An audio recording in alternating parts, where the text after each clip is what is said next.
Ousseynou Ly mi ngi bokk ci parti Pastef ban cër nga fa am. waaw salaamaaleykum Der maa ngi leen nuyu. maa ngi ci secrétariat national à la communication de Pastef.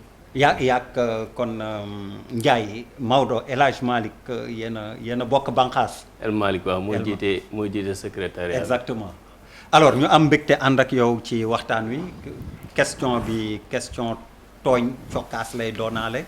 président Macky Sall le discours bi mu def devant Macron sur l'islamophobie fii ŋàññe nañ ko lu bëri sa leader Ousmane Sonko gis nañ demoon na ci marche bi amoon obélisque samedi. diggante bi dajewuñu fi moo tax prétexte la pour wax si Macky Sall gisuñu ko fa mais dem na France def fa discours sur l'islamophobie devant Macron discours bi doy na leen comment vous l'appréciez comme ay xaritam ngeen. bon déjà damay tàmbali di nuyu waa plateau jàkkaarloo yaa am mbégte di fi ñëw tey di nuyu Sénégal yi nga xam ne ñu ngi seetaan émission bi jiitu rek ay kàddu njaal ndax yàlla dafa dogal balaa ñuy wax li xew bitim réew wax li xew ci réew mi fa lañ jëm waaw fa lañ jëm mais yoon la ñu jiital ko dëgg la parce que mënuñoo dem bitim réew te waxuñu li xew ci réew mi mooy am na lu tolloog nuñ koy wax ay ndaw ci 500 personnes ñàkk seen bakkan ci géej ba tax tey malal yaakaar naa loolu mandargaal nii foofu boo paree ci li ma la laaj rek fa lañ jëm incha allah mais mënuma ko yaa ngi déroulé sa agenda mais grave xam nga foog ma cokkaas la waaw fi dàq sànni xeer foog ma njëkkee ko nag parce que yaakaar naa mooy suñu farata donc di jaal bépp mboolem sénégalais mooy maa xam famille boo xamante ni am nga ci njaboot bu ci ñàkk bakkanam wala koo xamante ni même boo ci amul njaboot itam yaakaar naa Sénégal ñëpp njaboot lañ donc ñuy jaal sénégalais yëpp beneen bi kàddu njaal ci ki nga xam ni moo fi jóge yàggul nekkoon soxna ci Serigne Cheikh Tidiane Sy Al Maktoum di soxna Aïda Deme donc ñu koy jaal la communauté Tidiane di ñaan yàlla yeesa yërmande ci moom dolli koy leer donc par rapport ak sa question bi yaakaar naa balaa ngay waxal réew bu réew ma jëlee initiative ca initiative boobu lañ la war a njëkk a gis laata ngay génn di wax te la mu génn di wax yaakaar naa waxalul lu leer Sénégal te il était dans une ambiguïté boo xamante ni mënuñu leen ne lii la waxal Sénégal lii la défendre l'islam donc man lecture boobu laa ci am. On n'a pas compris. Si, c'est très clair. C'est très clair. loo comprendre Charles Papis nee na comprendre yow comprendre nga loo comprendre. lu mu comprendre mooy wax na ko dafa am loo xamante ni fii la waroon tàmbale balaa muy dem France di ko fa waxee. te lu mu fa wax mu ñëw ca marche ba. non lu mu fa wax lu mu fa wax tam doyu leen loolu la fi wax du dëgg lii. yaakaar naa de loolu la. boo ko tënkee loolu la maintenant. Moi je veux comprendre le contenu du discours le contexte man c'est loolu lay wax comprendre ma quoi le contenu du discours islamiquement parlant wala c'est par rapport au contexte du pays comprendre du ma trop quoi. je veux vraiment comprendre. sëñ Bass. waaw man maa ngi dalal suñu gan gi. Ousseynou Ly. Ousseynou Ly bon naa yem ci Ousseynou Ly. parce que Ly et Sarr. ça fait pas bon ménage. ça marche pas su ngeen paree ànd lekki lacciri xaako rek. ok xam naa ne àndaale na mbuus mi mu teg ci bunt bi. bi muy ñëw loolu la ma njëkk laaj ndax am na reer. non moom kañ moo def nga andi mbuus mi moom. allez Bass. mais dama bëgg a wax ne. àddina bi daal. boo mënul natt lu nekk. ci contexte bu mu nekkee. ak contexte bu ku nekk lu mu ca war a taxawee. di nga juum ci lu bari. tey jii man dëgg ne xel bu ma déggoon sax ne président Macky Sall mu ngi dem ca regroupement ba fële obélisque. man dinaa taxaw ne ko bul dem. ndax du sa cër. dama naan ko yebleel. jullit nga mais yaa boot Sénégal yëpp. ñiy jullit ak ñi dul jullit. ak ñi bokk feneen yaa boot ñëpp waruloo taxaw taxawaay boo xam ne ci wàllu diine day niroog parparloo loolu laa njëkk a wax ñaareel bi dinaa ko ne yebleel am nga des ministres conseillers des conseillers spéciaux yoo xam ne ñooy toppatoo mbiru diine fu diine am mën nañ dem taxawal la buñ demee ñu xam ne yaa leen yónni mën nga yónni sa délégation parti maanaam say arabisants ñu dem taxaw fa parce que ñoom tam ca lañ bokk mën na fexe 1001 formes de représentation yoo xamee ne bu fa amee dinañ xam ne moom la te man boog ci li ñu ma déey xam naa ne am na ñu fa teewal ko bien que ñu ngi bokk ci yeneen organisation yoo xam ne ñoo organisé. mais bi fi Charlie amee Hebdo attaque bi dafa dem ba tey contexte yi du benn bokk ci président yi taxaw ni je suis contexte Charlie yi du benn parce que la xew ca Charlie Hebdo man ci sama bopp de li ma jàpp mooy président de la République ba nekkoon France moo woote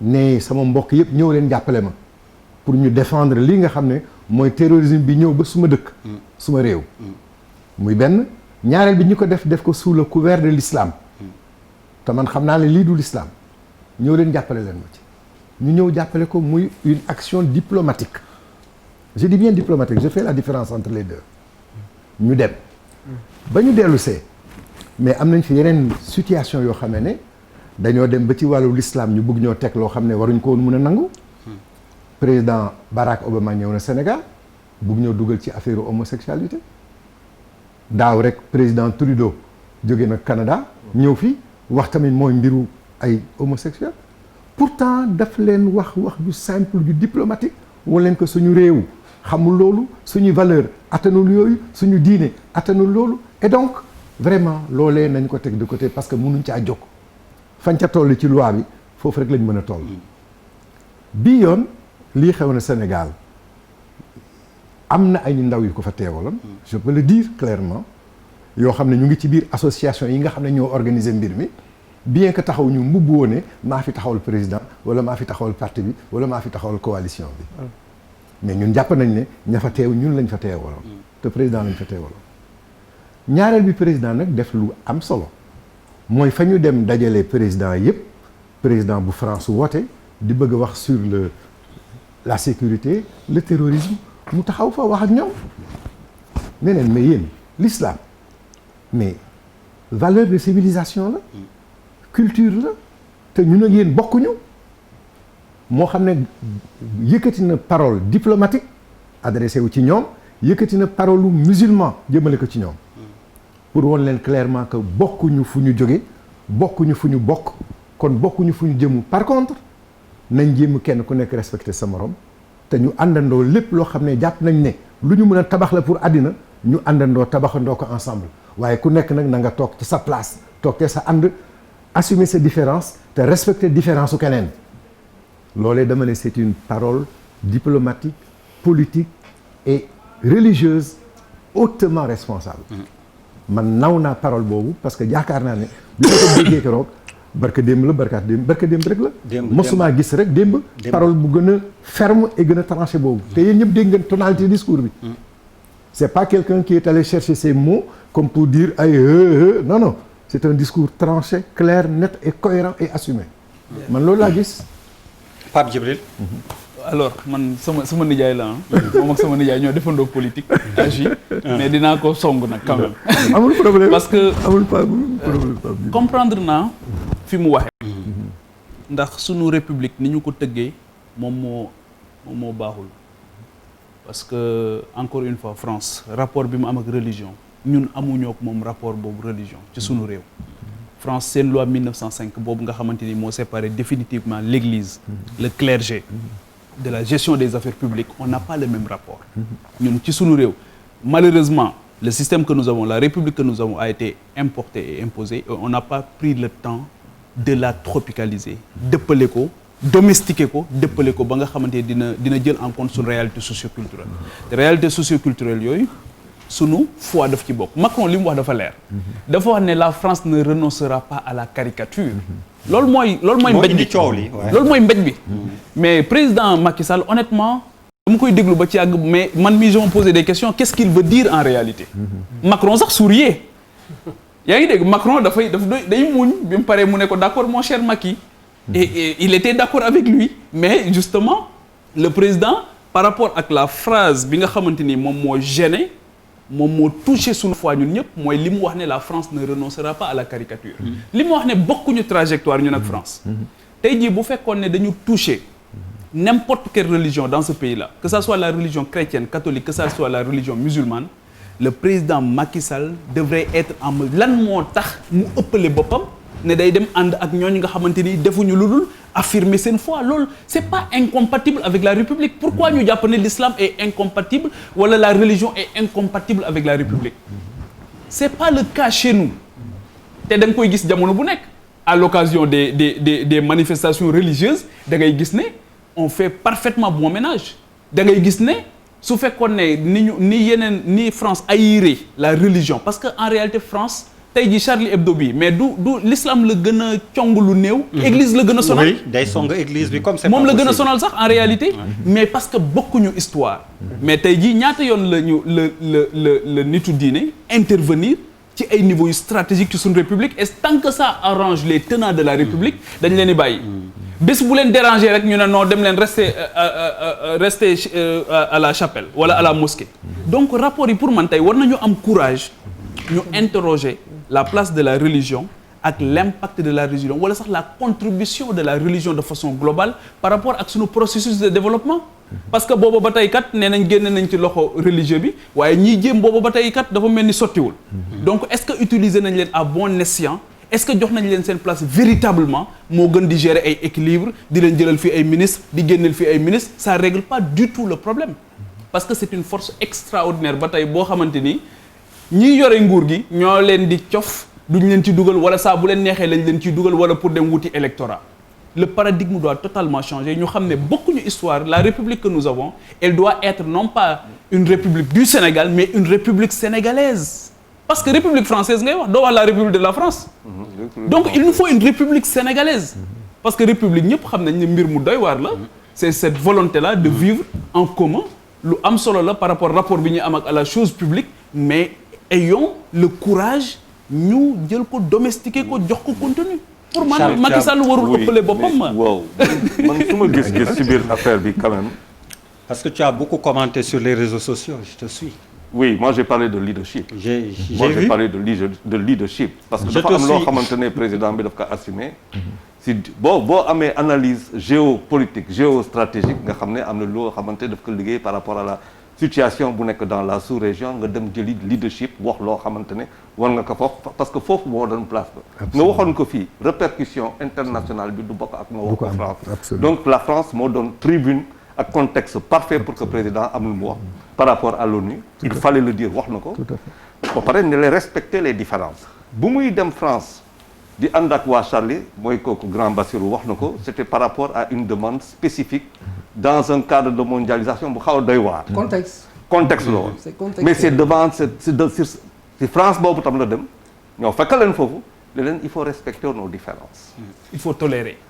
xam nga quand il dit. Charles xam nga quand il dit qu'il faut tolérer l'islam tolérante. non xam nga tolérer. non dafa am gis nga nos réactions sont différentes. ce n'est qu'une question de. parce que le contexte bi ngay wax. ce n'est qu'une question de. c'est un contexte qui était chargé aussi à dessein. ce n'est qu'une question de perception et de réaction. loolu rek la parce que boo demoon ba si prophète paix sur lui Mohammed booy kooku di ñëw si mbalit rendewu ko. bu mu ko gisul dafa ne ni da ngeen dem xool lu ko dal parce que daal def naa fi ñaari fan wala ñetti fan. gisuma fi mbalit. donc la réaction jàngat bi fa la. boo jàngee foofu. doo sax toog di kaas. wax bi fa la dafa am loo xamante ni boo si duggee nag nit ki da nga koy accorder tam sa culture religieuse et de ce point de vue wax politique ak géopolitique géostratégie dafa doy waar. man pour man il y a un leadership qui a été affirmé en France et avec force. Absolument. Par rapport à l'ONU kooku c'est-à-dire. Ouais, c'est d'accord ñu ñëw foofu par rapport à la France nga ñëw fekk nit ki France si biir dëkkam nga nekk waa d'accord nga dellu moo nga teg tolérer il faut tolérer mais nous sommes dans un monde de tolérance et d'intolérance.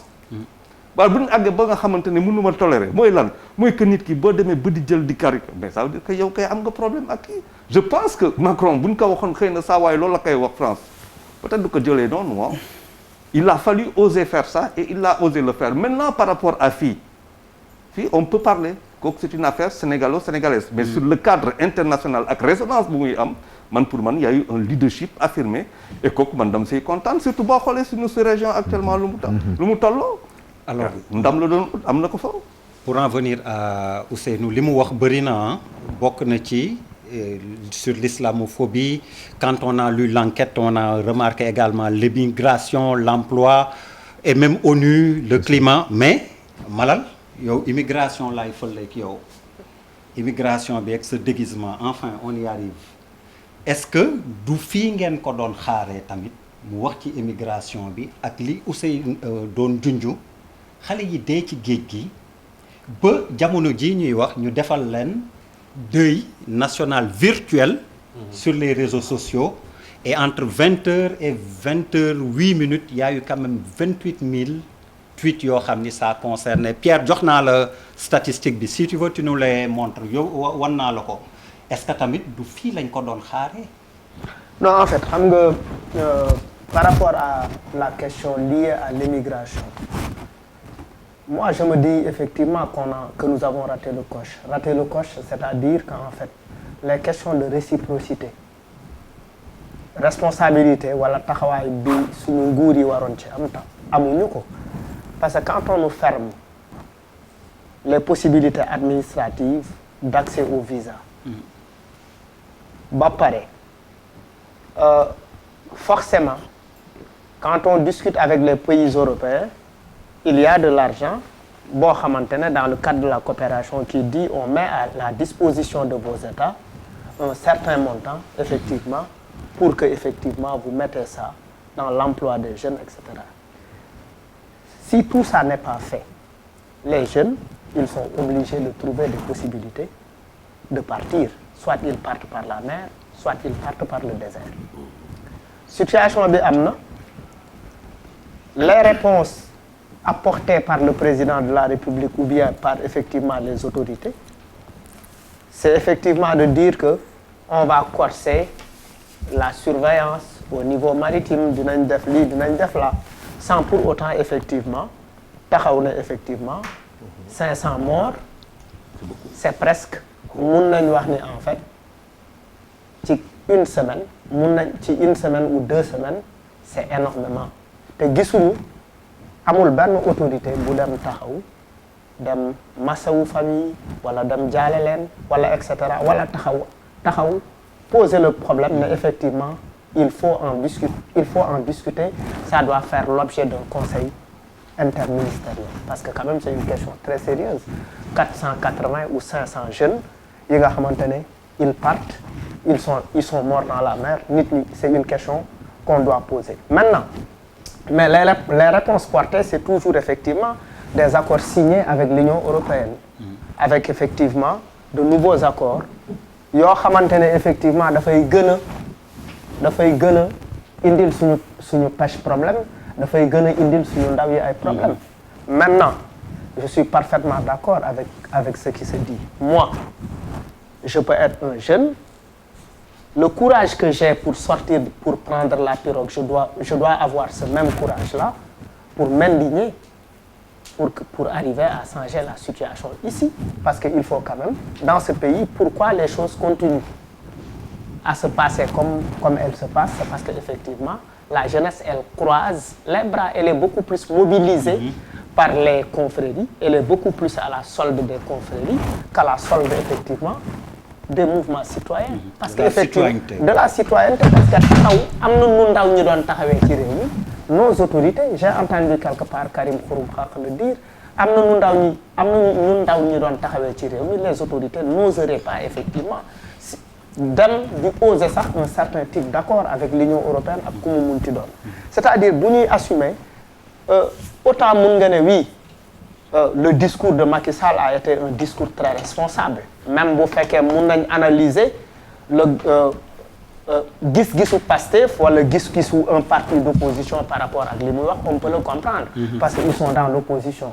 Mais mun nañ wax ni effectivement moi personnellement j'ai été surpris que ça vienne ñu dégg Macky Sall effectivement sur la question de l'islam mu am ci taxawaay bu mel ni te effectivement wax na ko fi mu ko war a waxee, parce que effectivement dem na bu fekkee communication la rek retentissement bi mu ci soxla fi mu ko waxee mooy ëpp retentissement fi mu ko waxee Sénégal bu ko waxee Sénégal. Maintenant la question mooy on a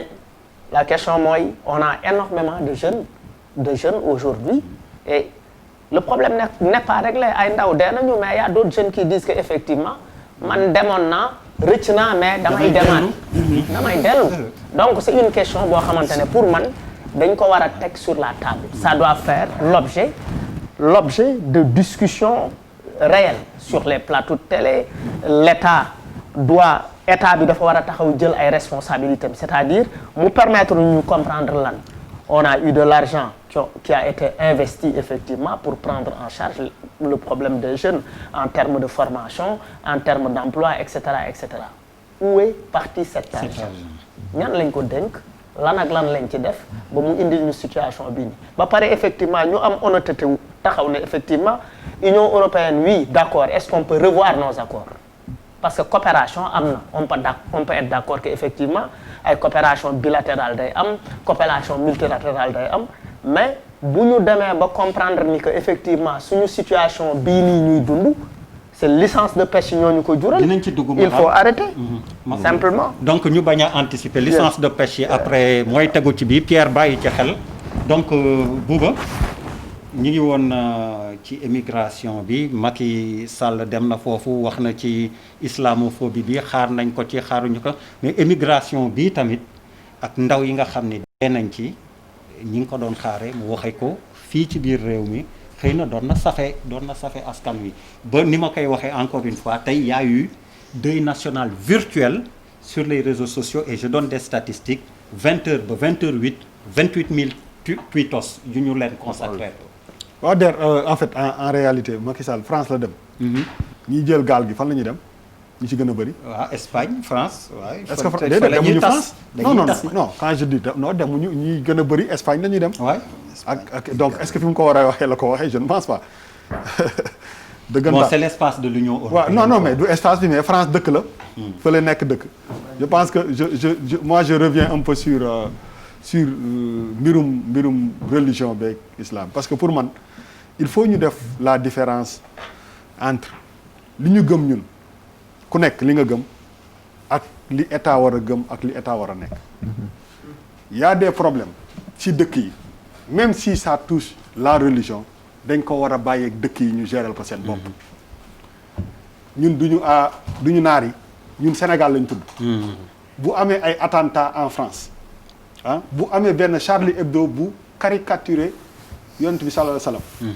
c'est-à-dire que mu nekk un problème français il faut ñu xam ni ñu ciy taxawee pour man président Macky Sall li indi coow lii nii yëpp mooy que Charlie Hebdo la waru doon teg tànkam c'était pas un problème sénégalais parce que da ngeen fàtte dara mais xanaa France rek ngeen gis tey jii nii Arabie Saoudite fii boo demoon Yémen wala nga dem Palestine wala nga dem Israël mais ñaata jullit lañ fay rey bu doon diine rek moo ñu tax a jóg mais du ñu dem France ay 4 5 10 personnes la ñuy rey fee dañuy rey ay centaines de personnes te kenn du jóg te pourtant ñooñu te loolu duñ ci wax te bu dee diine rek lañ koy teg mbirum diine la mooy que ñun naturellement dañu réduire yëpp ci France.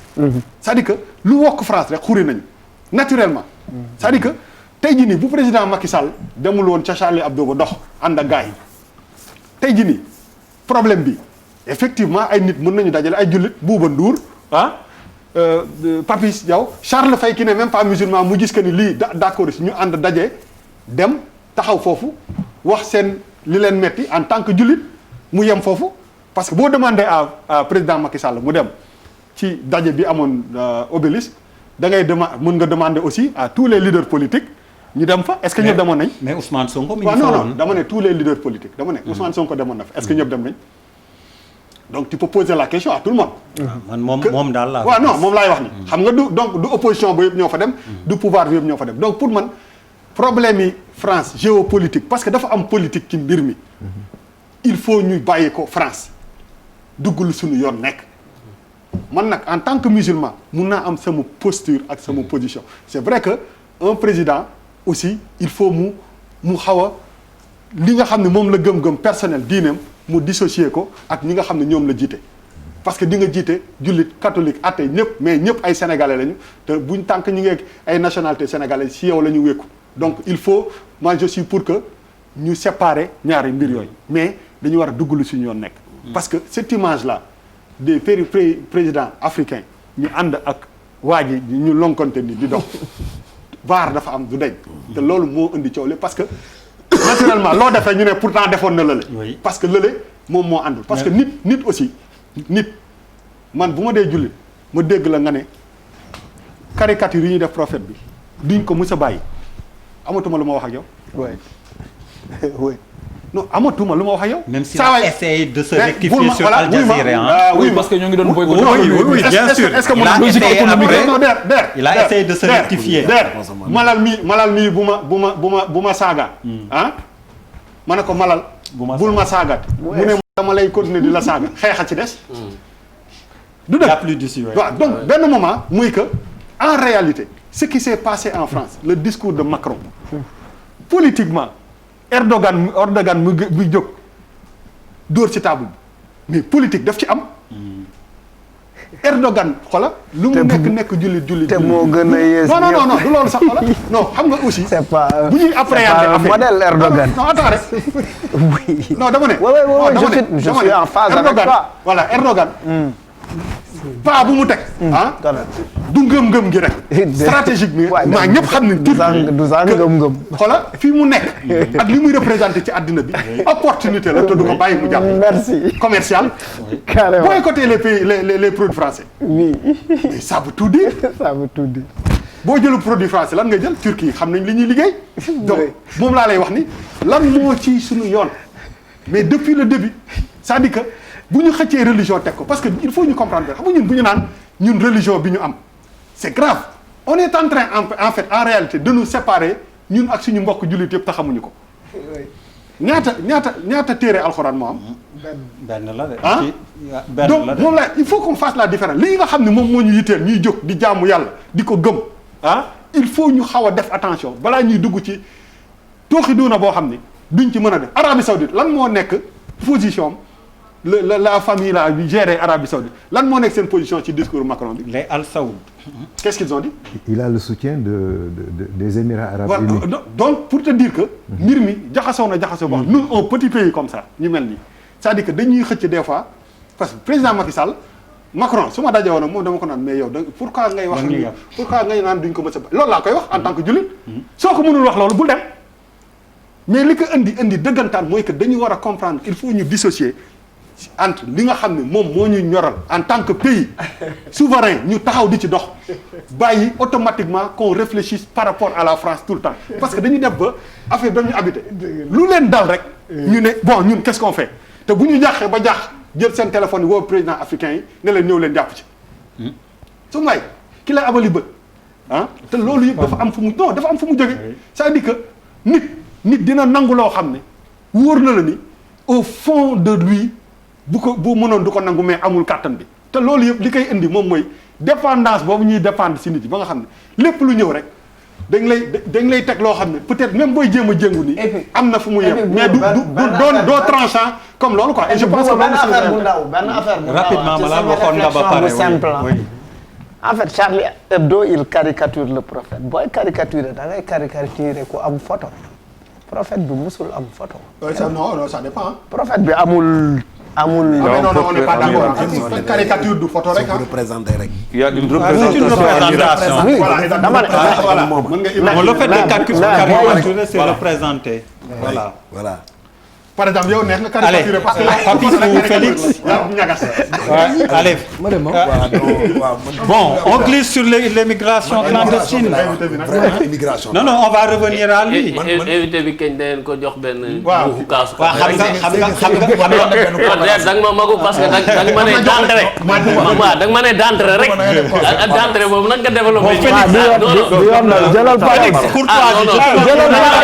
et puis sax dafa am benn kii bu mu def. courtoisie. jëlal parole bi. non je te rends la parole. non damay bañ bu yàggee ma def ni. non du yàgg damay sowee nu et puis. yaa ngi seetaan non tu as raison tu es devenu spectateur. alors on enchaîne bu yàggee damay def comme grand papis. on enchaîne sur ta préoccupation première Ousseynou Ly. Tu nous parlais du deuil. Et comme je te dis les tweetos on fait 28 000 tweetos. entre 20h et 20h08 pour le deuil national. ci président ngeen ko doon xaar. non foofu nag fa laa doon ñëw parce que d'entrée dama introduire. grand basse professeur la dama doon amener le sujet. léegi nag tu développes. mais gis nga foofu dafa am ñaar yu daje. 480 doomu sénégalais dañ ñàkk seen bakkan Macky Sall benn tweet rek la ci def. vous imaginez le président des États-Unis le président de la France le président de l'Italie président yeneen dëkk 480 nit seen citoyen dee président bi benn tweet rek lañ def. Vous vous rendez compte? Il n'a produit qu'un seul tweet sur la mort de 480 Sénégalais. Est-ce normal? Non. Fii États-Unis gis nañ président bu taxaw mobiliser toute l'administration pour aller sauver un Américain. Parce que c'est son droit d'être protégé. Fii 480 doomu Sénégalais ñàkk seen bakkan ci loo xamante ni jàpp nañ ni amatuñu yaakaar ci seen dëkk. Président bi il s'est contenté d'un tweet. Quel tweet? Disant que pour traduire un accident de mer. Parce qu'il a même lui-même refusé dans son tweet d'admettre l'immigration clandestine. Macky Sall benn tweet lañ def te pourtant Charlie Hebdo 12 personnes lañ mu jël avion dem donte nii dañ ko invité. Mais il n'avait pas l'obligation d'y aller aussi. Di nga nañu moytu les termes géopolitiques la politique c'est des termes yoo xamante ni nit ñi dañ koy utiliser ci fi mu leen arrangé. Macky Sall dem jël avion dugg fay suñu kérosène suñu avion frais d'hôtel embarqué suñu administration ñu mobiliser toute la police et la sécurité mu dugg avion dem pour wax leen je suis Charlie dëkkam 480 Sénégalais dee mu def ci tweet ça c'est très grave pour wane ni njiit xanaa kañ loo ñàkk wekk sa askan xanaa bu loolu amee kañ nga war a mën a organiser ça deuil national et c'est là où je salue vraiment l'implication en fait de la toile ñi nga xam ne ñoo initié deuil national parce que deuil national du dara lu dul bi état di initié ak bi ñu initié amul benn différence. Merci. Parce que bu deuil national amee nit ñi dañuy liggéey ay drapeaux rek la ñuy mettre en garde. Et aujourd'hui la conscience collective sénégalaise sur la toile a admis que y a 480 Sénégalais yu dee te dañ leen war a defal seen dëj bu ñu leen ko état bi bañalee. bu fekkee état bi nga xam ne moo taxaw moo chefé ñooñu moo leen ko bañal. ñun askan wi dañ leen koy defal. Et vraiment on salue cette initiative te moo ci waroon jiitu kat ndax mooy njiitu réew mi. waxu ci lu dul tweet beneen bi sama doyen dafa wax contexte ji nga muus bu ñuul lañ koy tuddal mënuñu ko tuddal muus bi dafa weexoon ñu sotti ko dëwlin wala huile. ci li ñu xam dans le cadre des rencontres internationales le président qui doit tenir un discours doit le présenter au président qui reçoit. Donc discours bu Macky Sall doon wax Macron xamoon na ko. non je suis désolé. donc xaaral. non là vraiment. waaw xaaral yaa ngi dugg ci domaine boo xamul dara. non déet yow mën nga jàpp ni xaw ma ci dara. ah oui loolu non waaw non bu la neexee nga ne xaw ma ci dara. mais man li ma la wax kañ. xam naa fi mu ko jëlee c'est un forum. c'est une rencontre internationale ou pas. c'est un forum. mais lii loolu foo ko teg c'est un article qui est écrit quelque part. non je suis désolé. mais après bu expliquer grand man bi ngay wax comme ça nga sant dama la may nga wax. non c'est que fii c'est interactif. mais doguma la. donc baal ma dans un forum il est possible. mais c'est une rencontre internationale. oui mais il est possible donc Bassirou dans un forum que le président ñëw freestyle quoi def un discours. Non, mais déglu leen lii. Dans le cas écoutez lii. moom dafa wax ni il a porté un discours, il a porté un leadership, il a voulu attendre d'être en France pour en parler. Mais dama ne Sénégalais yi ça c'est moi qui dis. waaw non d'accord. Je suis désolé quoi. Mais Sénégalais yi muy waxal yi mu représenté. dëkkuñu France. fa laay d'accord ak li Bouba wax. fii la ñu yeewoo ci réew mi. Et que amul benn amalgame bu ñuy andi ci diggante ñaari religion wala yenn religion yi fi nekk parce que ndaje boobu ràññee nañ ci kenn koo xamante ni bokkul ak jullit yi mu ngi gëm beneen diine te mu ngi foon te muy Guy Marius Sagna te c'est symbolique. Et damay bañ a wax loo xamante ni wóoruma mais j'ai vu sur la toile ñoo xamante ni bokkuñu diine te ni ñu àndee doon méttitlu ñun jullit kàddu googu. ñoom noonu lañ ko àndee doon méttitlu. xëy na am na ñu fa teewoon. même l'évêque de Toulouse li gën a sonal. non même l'évêque de Toulouse. léegi nag moom ci dëkkam weddi nañ ko l'évêque de Toulouse. comme di nga léegi nag gis nga ñooñu noonu que muy chrétien bi di musulman bi di juif bi ak ki gëmul dara Macky Sall la leen njaboote. nit nag mënoon yeewu ci kër ña nga njaboote am métit am naqar. nga rocceeku nànk dem ba ci bopp koñ bi naan ki la tooñ ci bopp koñ bi la nekk fa laa koy dem wax ak moom mais balaa ngay génn waxal ak waa kër gi moo xam on n'exige pas sa présence mais aujourd'hui l'État a les moyens de marquer sa solidarité sur toute initiative boo xamante ni dafa toucher foo am parce que nag constitution dafa protéger ngëmu citoyen donc te moom constitution boobu dañ ne mooy gardien de la constitution donc daf ko war a taxaw ba mu mat sëkk bu génnee nag la mu wax il représente le Sénégal mais man je doute encore dans ce discours là il n'a pas été tranchant quelles sont nos différences il parle d'être tolérant envers nos différences et l'homosexuel il est différent si le président de la République du Sénégal ak xam fi nga xam ne homosexualité daf fi toll exemple la rek de mais c'est une différence et quand il dit à la tribune en fait dans cette tribune là il dit que il faut accepter nos différences ce qui veut dire que moom aussi il appelle les gens à ce qu'ils acceptent les autres et c'est dangereux moo tax ma ne discours gis nga la ngay wax da nga koy wax nga ñeme ko et c'est là où vraiment Pape Djibril a été tranchant mënoo ci dem koo xamante ni dafa tooñ foowu njaboot goo njaboote mu assumer que ni day dakk sax ci di ko def nga wëlbati ko dem fa naan ko foog ñu tolérant donc il faut être gis nga géopolitique woo diplomatie woo état am na loo xamante ni souveraineté la ba ci sàmm sa ngëmu askan te kenn waru ci nekk di dulier que wala di seet nu ñuy arrangé wala ay position Bassirou avant yow mayal Papis waaw dama sam benn xëy Saalum bu dégg olof daf may napp yenn saa yi daf may fàtt di faral di fàtt di benn affaire ne nit doo ko bañal méttitam doo ko néewal méttitam doo ko néewal ngëm-ngëmam ngëm-ngëmam quoi li mu sa foi ak bésam y a des choses yoo xam ne nit ak moo ko moom quoi on peut pas le partager avec une autre personne sur cette question autant je suis pas d'accord parfois avec le président Macky Sall si yu bari par exemple sur son silence wala nu mu ko gérer pour le moment en tout cas par rapport à l'immigration je suis pas d'accord xëy na nañ si ñëwaat si en approfondir mais par rapport au discours bi nga xamante ni moom la tenir man bi ma déglu bokk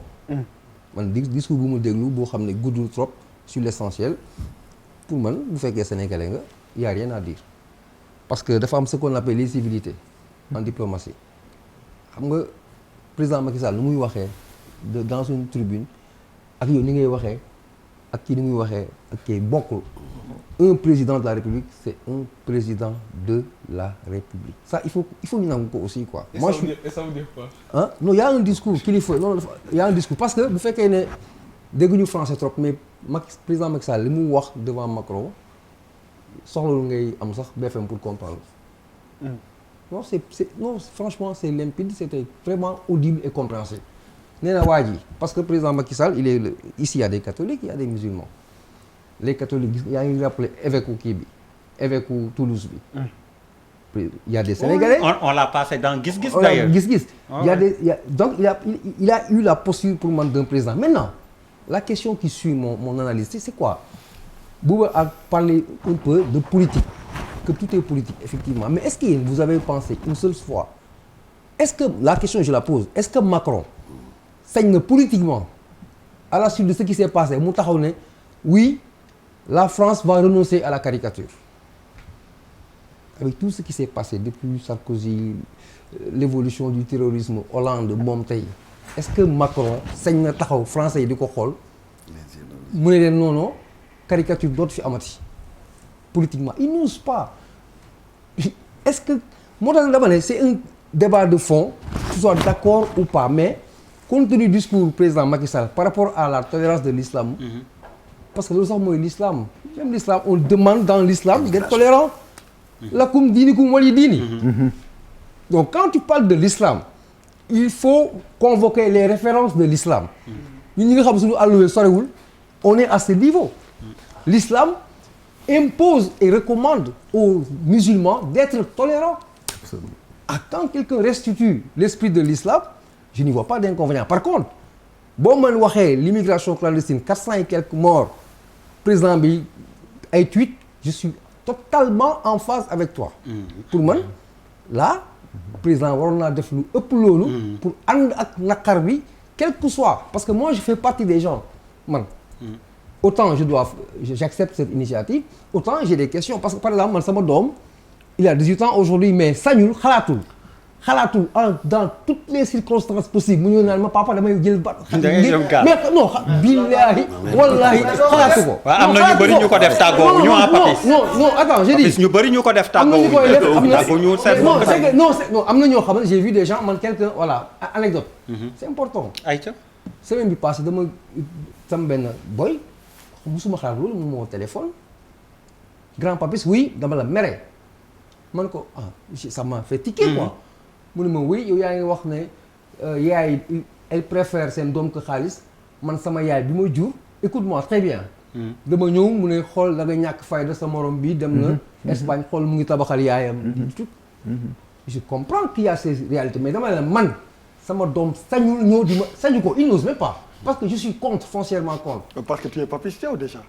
Papis Diaw non je pour terminer waaw bàyyi ko mu parce que c'est un débat très mais tu es Papis Diaw. loolu li nga wax nii wax ñu yàqu la Papis non Papis mënoo toog ci télé bi naan sama doom. non anecdote yi bëri non anecdote yi muy wax yaraax la on a fait tellement d'émissions aussi sur ça yaraax am na kër goo xam ne motivation lañ ko tuddee étage la ko tabax may góorgóorlu je tire les gens par la queue que Dieu nous pardonne.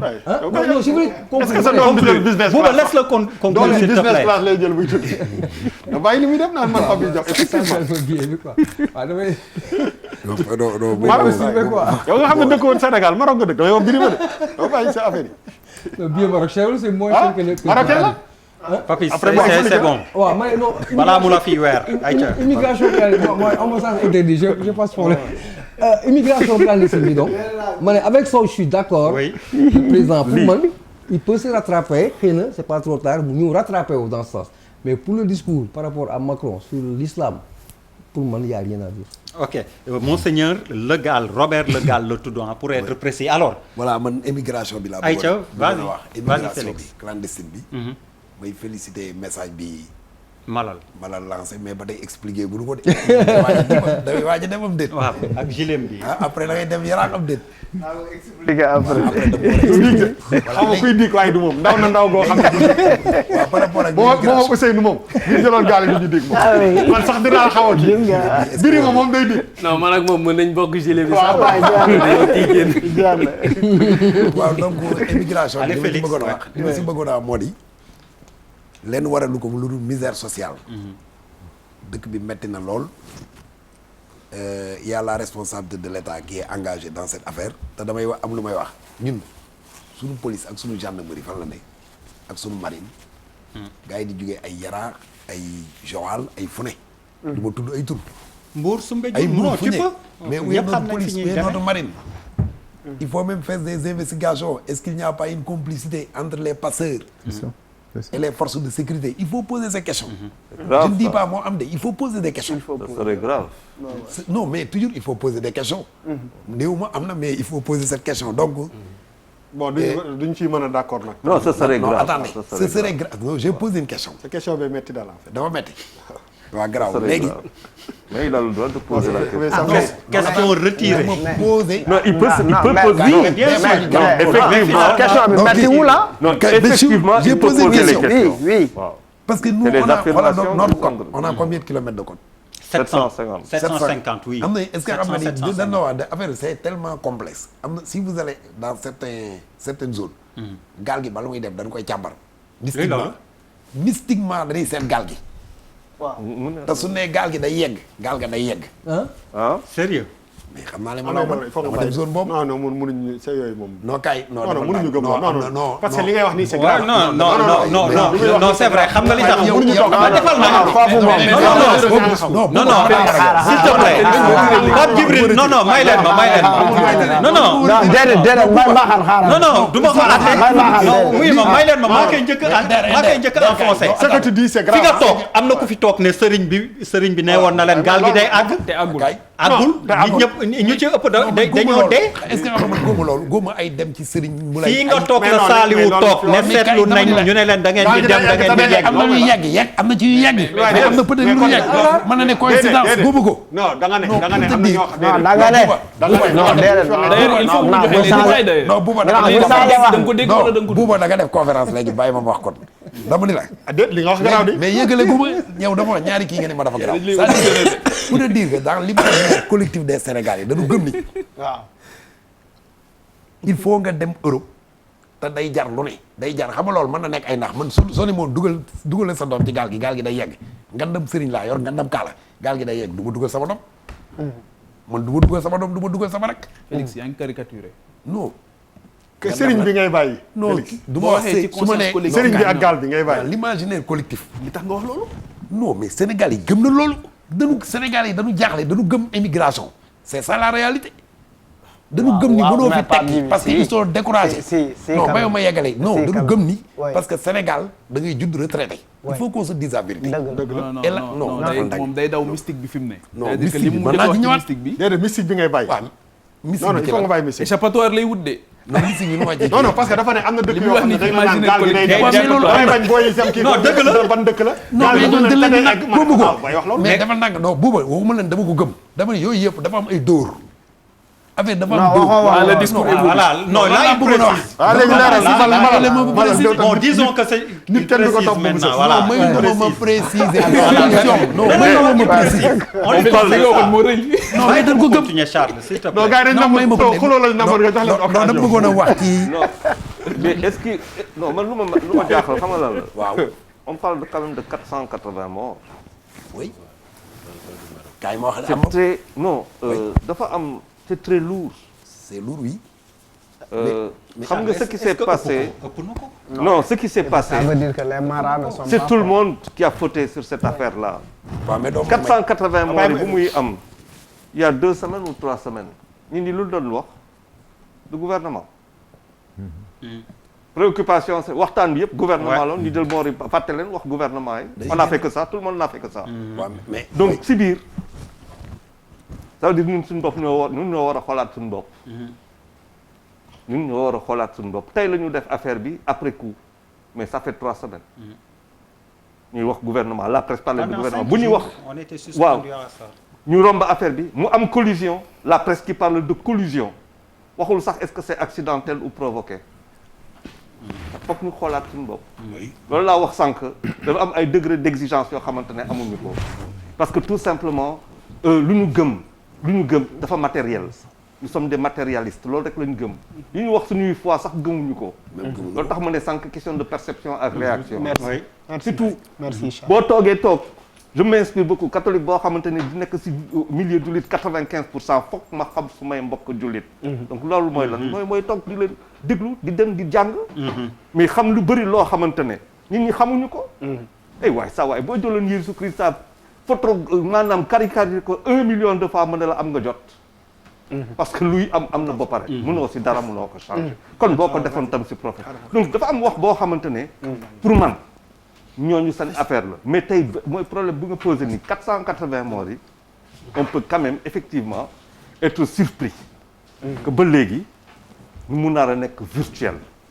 pour moi c'est dafa am loo xamante ne mënuñu sax xalaat. mënuñu ko xalaat quoi mu am 480 morts ay sénégalais taxaw dem virtuellement ñu ne dañ koy kii mais tout le reste. dañuy toog di bu fekkente ne on doit en rire di wax ay fii am na ay affaire wala fii je veux dire quoi ça renvoie à notre propre lu ñu doon quoi. mais kii voilà. Vas-y Félix rapidement ma jeexal c'est-à-dire que les 480 morts. j'ai fait dans une de mes chroniques dama bind ni la vie humaine au Sénégal n'a pas de sens te dama ko gëm. ah je te crois. xam nga dama gëm loolu. non gëm naa à commencer par les autorités. te beneen exemple bi may jox. gëm naa la dafa am ku jóge extérieur di ñëw di dem Touba. taawu magal bi extérieur la jóge exemple leer benn femme buy jaay mango benn camion ni muy doxe noonu ni muy dawee di topp camion bi njëmbët bi écrabouillé ko xoolal les gens ont continué de vendre moom looloo ko jaaxal il est sénégalais de du tubaab mun yéen léegi il dit yéen mën naa la wax c'est-à-dire 485 morts yooyu 3000 morts am na fi te dañ naan 485 ëpp na ko am na lu gisul bien sûr. des fois ñu ngi wane ci Facebook porté disparu yi looy gis une personne rafet comme Bouba mu leer ni la kii il jouit de toutes ses facultés mentales comme man bala may booba naan dama koy toj ñu ni ça fait 2 mois gisuñu ko mais kooku mi ngi ci ndox mi na ma yàlla bal wala ci désert. ci désert wala bi ci désert bi. et l'affaire commence à prendre de l'ampleur et on ne peut pas régler cette question 400 Samuel Paty dafa gaañu France gépp génn moi je suis pas Samuel Paty j'ai bien suivi mais Macron même ci la wax ni il dit on va continuer les caricatures on continuera les caricatures parce que la France est une terre de liberté d'expression caricaturer donc le prophète c'est une forme de liberté d'expression pour moom man loolu du liberté d'expression ci man caricaturer même un chef de quartier un chef de village pour moi ça ne l'est pas de la liberté d'expression mais Sénégal dama lay wax benn affaire que fii ñaanuma ko yàlla de yàlla bu mu am lu ëpp loolu su fi deewoon mais ça ne les émeut même pas. Il y a eu le Joola. Il y a eu le Joola, je voulais en parler, moi je ne veux pas parler de cette épisode. Mais quand même. Mais je regrette. Et je regrette. Non, Bouba, et je regrette l'attitude du gouvernement. Je regrette l'attitude du gouvernement. Et aujourd'hui, waxuma la nga célébrer nga wax deuil bi nga gëm deuil bi porter le deuil. Il faut aller vers la sensibilisation. Il faut aller vers des solutions durables. Il faut éradiquer ce fléau. Mais on voit que c'est regrettable. Il n'y a pas de politique d'emploi. Vous avez 2 licences, vous ne travaillez pas. On ne crée pas des emplois. On avait promis 500 000 emplois. Où sont les 500 000 emplois? Où sont les 500 000 emplois? C'est ça la réalité. C'est ça la réalité. Ouais. C'est ça la réalité. Mais yow am na benn aspect bu am important. Félix, oui. Non, Dani. En 30 secondes, s'il te plaît. 30 secondes. Confrérie yi bi ñu wax léegi. Ak mouvement citoyen yi. Waaw. Les jeunes se mobilisent plus pour les confréries que pour les mouvements citoyens ou la citoyenneté. Dans ma chronique, même chronique Bob, la société civile dont on parle au Sénégal. Mais permettez que je rectifie. Parce que, non, tout à l'heure, on n'a pas relevé. Oui, mais attention, les jeunes qui se... Parce que parfois aussi... Se mobilisent. Non, attention. Se mobilisent pour les confréries, il faut aussi que nous fassions attention à ce que nous disons. Waaw parce que day indi parfois si perception ak yeneen loo xamante ne day perturber sax wala gan confrérie te elles n'y sont pas. Heureusement d'ailleurs. Waaw parce que ce qu'il faut retenir mooy que nit bu fekkente ne économiquement mais da ngay dellu si loo xamante ne moom nga gëm mooy sa gëm-gëm parce que maanaam sa sauvetage fa nga ko gis donc il faut faire attention il est heureux sax que xale yi di dem nekk si confrérie yi di dem ci confréries yi peut-être que fa lañ toll mais encore que dañ leen di jàngal lu bëri et on les aide beaucoup parce que tey boo xoolee parce que je vais vous dire non il faut faire attention man dama dem par exemple Mbacké Kajoor dem naa fu ne gis ay ndaw yoo nga xam ne dans l'agroécologie gis ay ndaw yoo xamante ni ñu ngi ci liggéey pourtant jàppaniñu leen tous ces gosses qui sont de véritables forces de travail dañuy wax emploi mais balaa ñu wax emploi nga am employabilité nga am formation nga mën a kii loolu yëpp c'est-à-dire dafa am liggéey boo xamante ne état nekku fa. confrérie yaa ngi liggéey quand on va voir il y a une force de travail confrérie fii au Sénégal attention on partage le même point de vue. dama bëggoon a wax ci chronique bi dama bëgg a wax ci chronique bi anoo kaay que les confréries Félix incarnent un modèle. C'est tout le contraire de la société civile et des politiques. Ok, c'est bon. Parce qu'il faut qu'on passe, s'il vous plaît, il faut qu'on passe. En fait, s'il vous plaît, l'IOP dafa imbriqué. Il faut qu'on passe ci licence de pêche yi. Mais vous allez réagir, Bassirou, ci immigration clandestine bi nga xam ni tamit dañuy gis ni licence de pêche yi moo ko indi jën yi. Non, je suis désolé, c'est pas lié. Bon. On verra mais d'abord réaction sur man personnellement dama bëgg a wax ne li may gën a jaaxal si nos hommes politiques mooy yow da ngay nekk ci sa posture opposant wala sa posture société civile nga bëgg un politique rawatina ku mel ni président de la République wax comme yow ni nga bëgg a waxee mu waxee noonu mais c'est pas possible.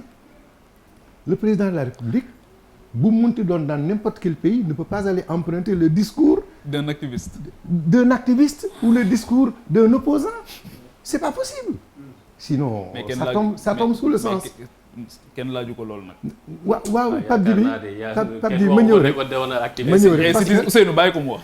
parce que man fii ñi ma gis ñëpp ñi ma gis ñi gën a bëri ñu apprécier le discours du président que ce ne sont pas des politiques comme moi qui suis pleinement engagé. Ils ont dit c'est un discours responsable. C'est un discours qui répond à la situation. te wax ko ci tribune boo xamee ne retentissement bi muy am ute naag bu toogoon Sénégal dafay discours bu mel noonu. Sa position sur l'ONU oui mais par rapport à l'islam ban retentissement la am c'est nous qui en parlons. mais ban retentissement ban tabloïd moo ko bind. non attention mais non j'ai appris à son école. donc Charles ne te fais pas l'avocat de Bassirou. Il sait le faire. non moi là où je suis surpris par Pape Djibril maa ngi fàttaliku bu ñuy wax les États-Unis d'Afrique mu nekk Accra. di wax les États-Unis d'Afrique c'était sous Abdoulaye Wade. boobu ministre des Affaires étrangères mu ngi tudd Gadio Cheikh Tidiane Gadio. mu am benn chaîne du ma wax chaîne ba chaîne internationale. bu wax que affaire bi kale na doxul ak yu demee noonu mu nekk benn guerre de communication bu am maanaa boobu maa ngi xaw ma fan à news wala xaw ma fan. et je me suis rendu compte que ñun Africains on n'était pas bon quand il s'agit de communiquer. dafa am loo xamante ne ndam la. non sa position sur l'ONU ndam la pour. dama la ne gis nga et encore. ça veut dire que gis nga tubaab bi bu doon ñoom.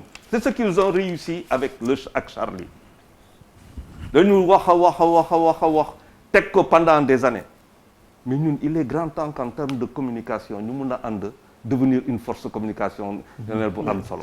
mais on est d'accord mais on ne peut pas comparer.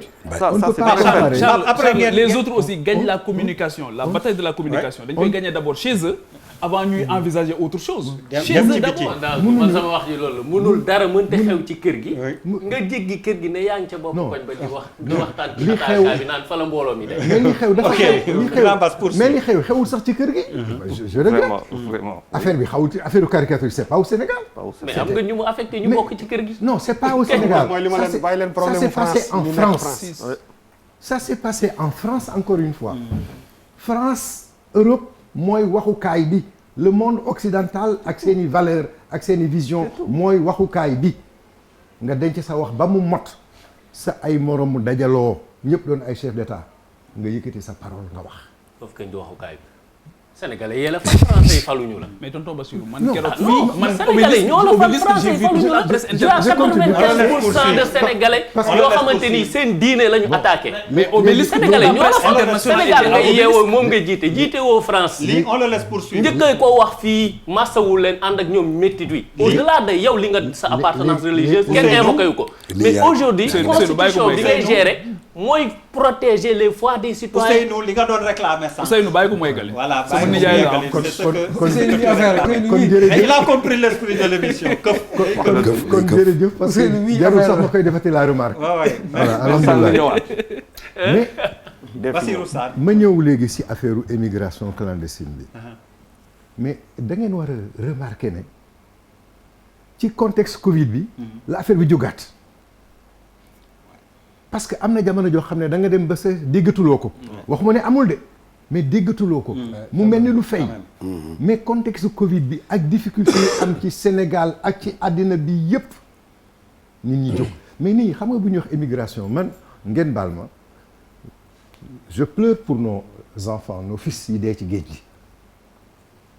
parce que ku nekk xam nga loolu lu mu tekki nga am sa doom mu des ci géej gi munoo am sax son corps. la nga koy am rek mooy dee na. doo xam sax nooy def. ñi nga xam ne dañu gëm am corps pour mën a def seen deuil mënuñu def seen deuil ba fi ñu toll nii. loolu 2002 ba tey am na ñu mënul def seen deuil. xam ngeen fi may waxee. kon loolu dafa am solo mais léegi nga ñëw ay xale dajaloo seetlu leen l'État ne peut pas avoir le même temps de réaction que nous autres. Même deuil bi ñu wax nii c'est très bien pour les citoyens qui l'ont fait pour les jeunes qui l'ont fait nous participons à tout cela mais encore l'État c'est l'État État dafay enquête le ministère de l'Intérieur impliqué le ministère de la pêche et de l'économie maritime le ministère des forces armées et le ministre des affaires étrangères sénégalais de le ministre de xaw ma lan affaires sociales ñëpp impliqué ci dossier immigration clandestine bi tey jii ki Mbuub mi ngi wax ay surveillance des côtes mais si yow boo xamee ne ñu ngi jógee Soumbédioune mais doo tëj Soumbédioune boo xamee ne ñu ngi jógee Joal doo tëj Joal boo xamee ne ñu ngi jógee feneen ak feneen mais fi ñuy déparé nit ñi xam nañu ko man mi nga xam ne maa ngi toog suma kër rek xam naa ko waxuma la ak nag un état pour mun a posséder lu mel noonu l'affaire est encore plus profonde te bu ngeen seetloo tey xale yi dem xale yi décédé nañu def enquête nañu def sax les 480 morts tey mun naa waat ne la moitié ou les 2 tiers c'est des gens qui viennent de l'intérieur du pays qui viennent de l'intérieur du pays c'est très important. Ça veut dire am na boo yu bëri yu jógee Kolda ak boo yu jógee Touba. mais bu ñu gënee approfondir enquête bi dina am lu mu wone on se retrouve dans la même situation que tant non waxuma deuil je parle mais l'État n'a pas besoin d'organiser un deuil national. L'État peut avoir plusieurs manifestations de solidarité en direct. Oui, mais il ne l'a pas fait. L'État ne l'a pas fait. Mais Malal, le chef de l'État se contente juste d'un tweet. Il ne vous où il demandera n'a pas. pas mentionné l'immigration clandestine. Il ne vous demandera Il a dit pas que la c'est un permission. accident, l'explosion d'un moteur en haute mer. Non, Il mais s'est très contenté de franchement, dire ça. Il n'a même pas utilisé l'expression s'il te plaît, l'immigration clandestine. Mais il faut Ah, mais c'est discipliner important de quand même. souligner tamit. Non, il faut discipliner lii sinon quand même débat bi dafay yàqu. Ouais, s'il te plaît. S'il vous plaît. Alors, pour dire ça, Très rapidement, grand. État li muy Pierre, def. je suis obligé de l'autre sous-thème sur... tu peux le mettre, hein, les licences de la discorde de pêche. On ne pourra malheureusement pas le faire. On me signale que programme bi ci derrière mi L'État du ngi... tàggu kenn ci lu muy def. te lu muy def du ko wax kenn day toog ba xëy def ko. Et je dis il y a plusieurs formes de solidarité. C'est pas seulement parce qu'on ferait un deuil national que vraiment on a rendu hommage à ces jeunes-là. Les gens peuvent aller voir visiter leur famille. Les gens peuvent s'organiser de 1001 manières. Mais le plus important, c'est pas d'organiser un deuil national, c'est de trouver une solution à l'immigration clandestine. C'est ça là. Dama bëgg wax ne ci foofu. J'ai 2 ou 3 petits problèmes.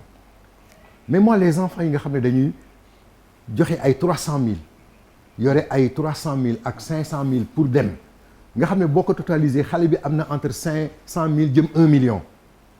Mais 5 jeunes yu jógee d'un même village bu ñu la ñalee 5 millions. Ils pourront faire un bon projet. Oui. Par exemple.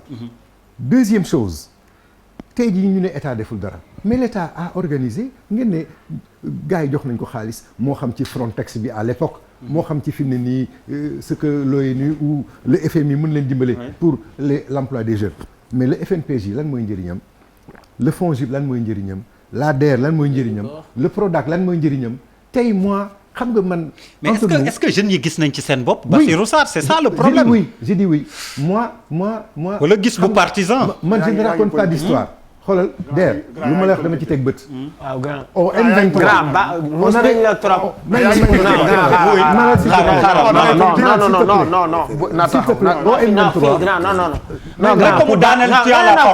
ku baax la. Malal tu le laisses finir et tu as la parole. Malal pas de revanche. C'est notre grand. Non pas de revanche. S'il te plaît. Ah ok d'accord. Au M23 dañu toog. benn groupement ñëw fekk si ñu adhéré. Il s'appelait les jeunes diplômés chômeurs. waxuma ay bac parce que bac c'est des gens qui avaient le duel, le DUES ou peut-être nekk ay licence ou maîtrise. Ils étaient plus de 2000. Et ils nous parlaient de 600 médecins chômeurs. À l'époque li ma lay wax nii ça fait au moins 5 ou 6 ans ca gannaaw. Moi je leur ai proposé quelque chose. Je suis allé contacter le directeur de l'ANIDA, El Hadj Malick Sarr mun naa ko tudd. Il m'a dit je suis OK. J'organise moi-même la visite. ñu defar lu ma 3 ou 5 cars. Une centaine de personnes, de jeunes. ñu ànd ak ñoom dem à Mbodiène. On a visité une ferme à Mbodiène. On a été à Nguéniène. On a été visiter une autre ferme à Nguéniène, à l'intérieur. xale yi gis ni jeunes yi organisé ñii ngeeg seen bac ñii ngeeg seen licence ñii 3e la ñu yem ñii jànguñu sax. Et des jeunes qui se débrouillent et qui disent ñoom demuñu fenn lii doy na leen te gis nañ ci seen bopp. Je veux dire loolu mooy li nga xam ne Sénégal moo ñu manqué. Amérique boo fa demee tey di nga gis ñi ñuy wax les fameuses. Mais samuwaay ñeewuñu les industriels ñeewuñu ñi jàng ñeewuñu ñi nekk à l'université.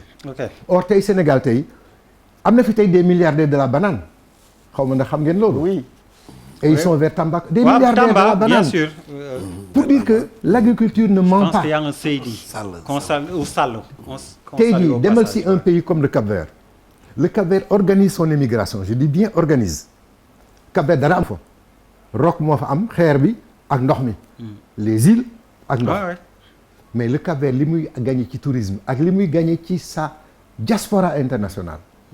amul benn pays africain bu koy gagné boo ko comparé ak son budget et tout cela. Et cela on peut le faire aujourd'hui tu sais pourquoi. Le Maroc a signé des accords avec l'UE, l'Union européenne. Le Maroc tey dafa waxtaan ak ay quotas avec l'Union européenne. ñaata ngeen soxla ci manœuvre ci ouvrier qualifié ci ingénieur ci médecin ci infirmier et cetera. Le Maroc forme defar ay quotas xam na ne ñoo ñëpp mënu leen employer mais mu yóbbu leen ñu dem. tey jii loolu am na par rapport au Canada le Canada s'ouvre ils veulent aujourd'hui 1,2 million nu mu tudd. Migrants dans 4 ans. Ça c'est l'immigration choisie qui est théorisée mais elle n'est pas choisie. Non, Papis, choisie, ciblée, organisée. S'il te plaît. Mais parmi ces jeunes-là. Non. Allez, il y a Malal qui. Malal, 30 secondes. Non, c'est-à-dire, xam nga grand. Après tu viens. Malal, c'est Et il y a le village de Ndéom. Le premier échec. Je te redonne la parole. Le premier échec de ceux qui nous dirigent. Toggal. Moi, le fait de ne pas pouvoir faire adhérer à ces jeunes-là à ces projets. Programme. Parce que programme bu amee.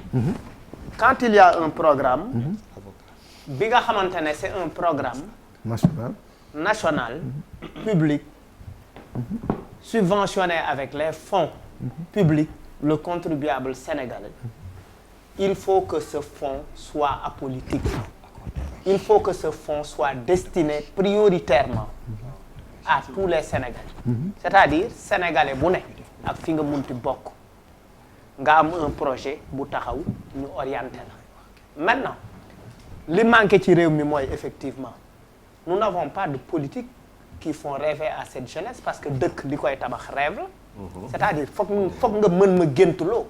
foog nga mën a taxaw di ma wax may gént di kontaan di am envie jëm ci gént boobu. C'est-à-dire et cela loolu non ceux qui nous dirigent sont incapables de produire ce type de rêve-là. C'est-à-dire il y a une relation une rupture de confiance entre ñoom ak ndaw ñi. boo nee DER nga lim ñi ci jot dañ naan la genn wàll gi waa APR la. boo nee FONGIP ñu ne la ñan ñoo ci jot. Est-ce que tu peux le prouver? Non, c'est très sérieux. Sinon, c'est une accusation gratuite. Non, ça, tout le monde le sait. Si tu ne peux pas le prouver, c'est une accusation gratuite. loolu boo demoon vérifier tey. Est-ce que yow mos nga fa présenter projet? musuma ko. boo demoon xam nga jeune bu fa dem présenter projet. ñi fay dem parce que d'abord les jeunes ne veulent même pas aller là-bas. parce que c'est des préjugés. parce que mooy li ma la wax. C'est-à-dire il faut rétablir la confiance. C'est des préjugés. Entre les jeunes. Non, lan moo indi préjugés yooyu il faut rétablir ce type de confiance là. Ok Malal, on a compris. Il faut que ñu delluwaat foofu bu ñu fa delluwaatul on est incapable d'arriver à des résultats. Alors Bouba. mais dama am leen loo xam je pense que aussi comme émission bu ñuy seetaan la. ci mbirum immigration je pense que xam nga communication bi aussi dafa am solo. oui ndaw yi dañu war a am liggéey. mais aussi. il faut que ñu insister sur le fait que ndaw yi dañu war a bàyyi gël gaal yi di xaru. effectivement parce que j'ai comme l'impression que parce que. waaw booy communiquer. on les défend. waaw booy communiquer c'est beaucoup plus excusez-moi du terme populiste de dire que ndaw yi amuñu liggéey effectivement amuñu liggéey. mais il faut aussi de la même manière. leur dire que ñu continuer di wax ak ndaw yi. pour que ñu bàyyi def loolu parce que en réalité